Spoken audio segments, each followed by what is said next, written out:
मी कुठे जाणार नाही, धनुभाऊ कुठे जाणार नाही. आमच्यावर फोटो काय काढायचे जिल्ह्याच्या लोकांना, परळीच्या लोकांना? ए किती का कोण आहे रे? कोण आहे? कुणाचा फोन आलाय त्याला? आमच्या पेक्षा मोठ्या कोणाचा आलाय का? जोरात फोनवर बोल. तर महा पशुधन एक्सपो मध्ये तुम्ही फक्त पशूंकडे बघा,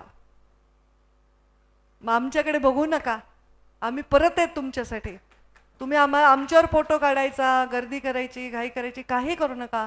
प्रत्येक गोष्ट नीट बघा, तुम्हाला त्याचा कसा उपयोग करून घेता येईल हे बघा.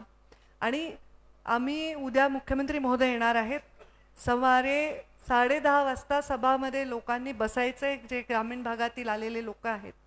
आणि मुख्यमंत्री महोदय आल्यानंतर राष्ट्रवादी पक्षाचे, म्हणजे आमचे महायुतीचे, जे शिवसेनेचे आणि आमचे भाजपचे, असे 5-5 महत्त्वाचे लोक हेलिपॅडला जातील त्यांना रिसीव्ह करायला. 5-5 महत्त्वाचे लोक इथे एंट्रन्सला त्यांचं स्वागत करतील. आणि बाकी ते बग्गीमध्ये बसून ते एक्सपो बघणार आहेत. त्यामुळे ते एक्सपो बघत असताना आपण त्या बग्गीच्या बाजूला गर्दी केली, त्यांना प्राणी दिसणार नाहीत. प्राणी पण डिस्टर्ब होतात तुमच्या गर्दीमुळे, घाबरतात. तर त्यांना ते बघू द्या. आपल्या परळीत आपण किती चांगलं आयोजन केले हे त्यांना बघू द्या. फोटो काढण्याचं वगैरे तिकडे उधम करू नका. ते सगळं बघून जेव्हा स्टेजवर येतील, मग स्टेजवर आल्यावर जो कार्यक्रम प्रोटोकॉल प्रमाणे आहे तो होईल. तर माझी हीच विनंती आहे की उद्या सगळ्यांनी सहकार्य करा. मी इथेच राहणार आहे. पूर्ण शिवरात्रीचं महादेवाचं दर्शन घेतल्याशिवाय जाणार नाही.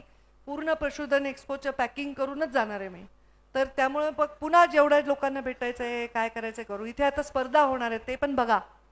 छान स्पर्धा आहेत की कसं बैलांचं ते मूल्यांकन करतायत, की बकऱ्यांचं करतायत, श्वानांचं करतायत, छोट्या छोट्या हायब्रिड. एक गिनीज वर्ल्ड रेकॉर्डमध्ये एक म्हशीचं एक त्यांनी प्रयोग केला आहे. जशी पुंगनूर गाय आहे तशी ती म्हैस आहे, मुरा, बरोबर. तिचं छोटं व्हर्जिन आणलंय, तर त्याला गिनीज वर्ल्ड रेकॉर्डमध्ये नाव.